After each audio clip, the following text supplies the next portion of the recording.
Hello everyone, welcome to today's session of Geotechnical Engineering.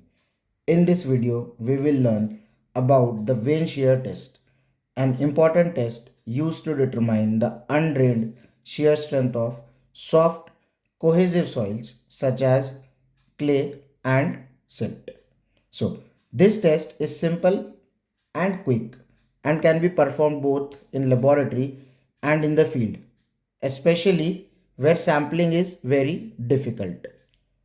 Now, here, see, what we'll do in this test is we have an apparatus called a vane shear, which will look like this, and this is a four-bladed vane which is pushed into the soil and then rotated at a constant rate. Okay, then the torque required to cause the shear failure of soil along a cylindrical surface is caused by these vanes. Now here comes two different cases in which this can be done. So in first case, when our vane is completely penetrated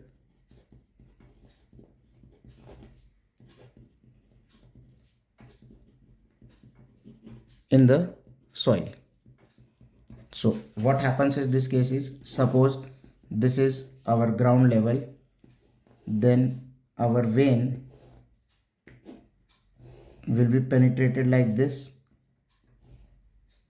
and the torque is applied from this part. So now in this, if we rotate this, the soil which comes in the vane will create a cylindrical shape around this vane.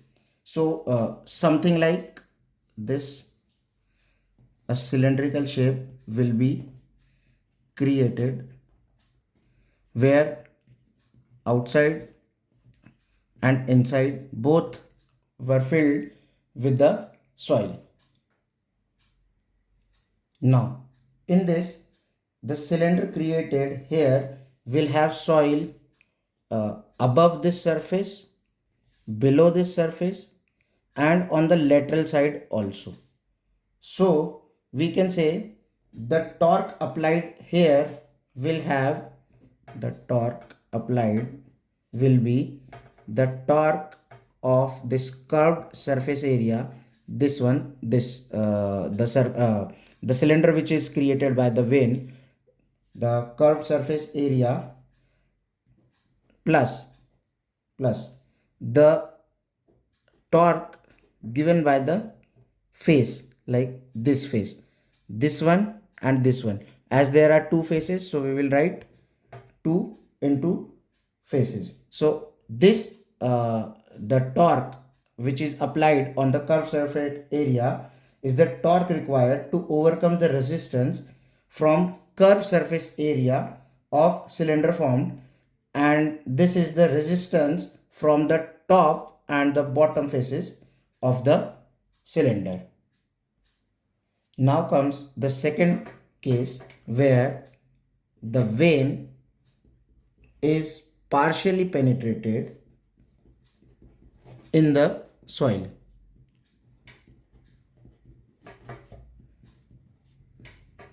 So in this case, suppose this is our vane,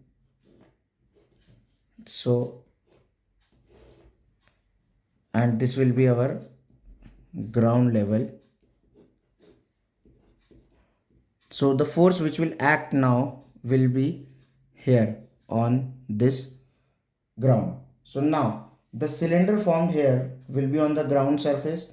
Also the curved surface area will also be less as compared to the previous case because it is not fully penetrated, and in this case our height of this will be small h.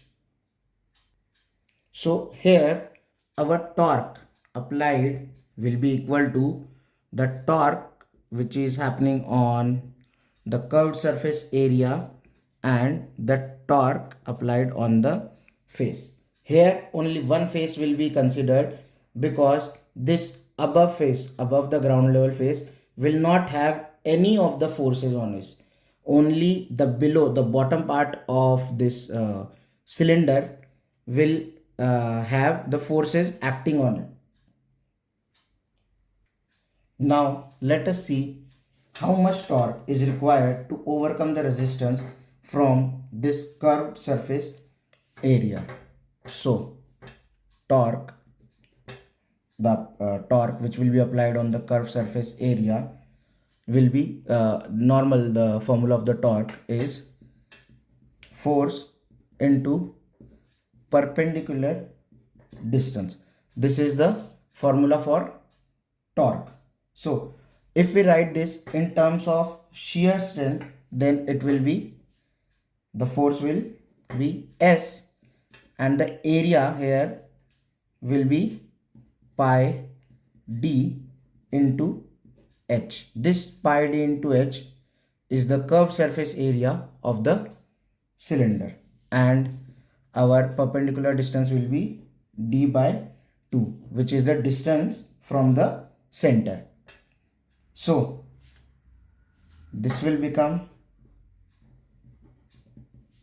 S pi d square into h upon 2. So similarly, for the face also we have to find out the torque. But the problem is, this case is, as this will be our face, this will be our face, so it will be very difficult for us to find the distance of the different points here. So what we do is, we will consider a ring here, so that at every point, at every point the distance from center should come or should be the same. So here the thickness of this ring I will consider as dr, then the radius will be the r. So here the torque will be same as force into perpendicular distance, but here so our torque will be in terms of shear will be S into 2 pi r into dr into this small r. Now here in this case we know that we have to calculate too many distances, so it will not be possible for us to calculate those much of distances. So what we do is, we provide small rings of same radius. Too many different rings, small rings will be provided, which will help in calculating the distance. So to overcome this, what we did is, we integrated this equation. So by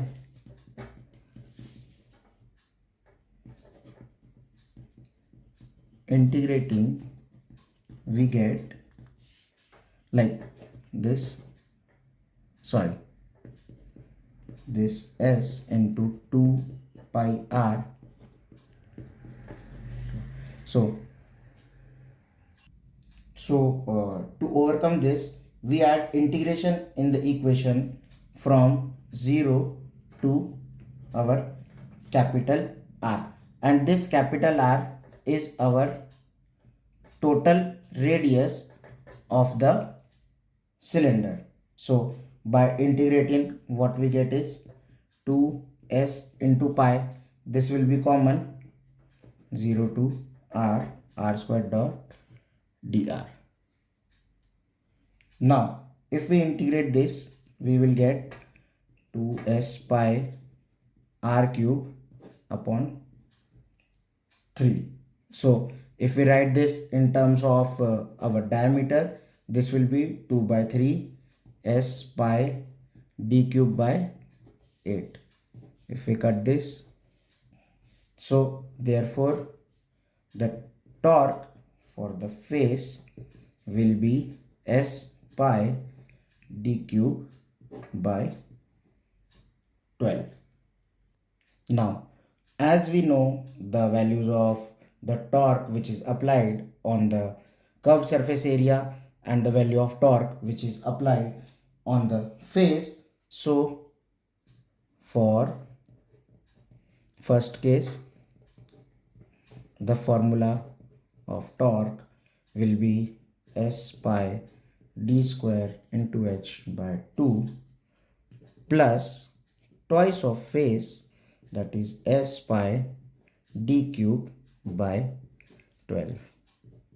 So our torque for first case will now be s pi d square h upon 2 plus s pi d cube upon 6. So this will be our equation of torque for the first case.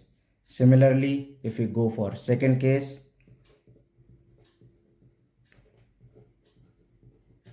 our torque applied will be s pi d square into small h upon 2 plus s pi d cube upon 12. See, in both the equation, here I have taken capital H and here I have taken small h, because as in the earlier case I have told you, in this case our vein is completely penetrated in soil, so the height of the cylinder will be fully taken, and in this case our cylinder is not fully, or the vein is not fully penetrated inside the soil, so the h or the height of the cylinder we have taken as small h. So for this we can calculate the shear, as our objective is to calculate the shear only. So by these equations we can easily calculate our shear, as the torque which is applied will be known to us, the diameter and the height of the soil sample or the cylinder will be known to us. Only this shear, the shear is not known to us, which we can calculate by putting in this formula. So our objective of determining the shear strength of soil is fulfilled by this Vane shear test. So thank you.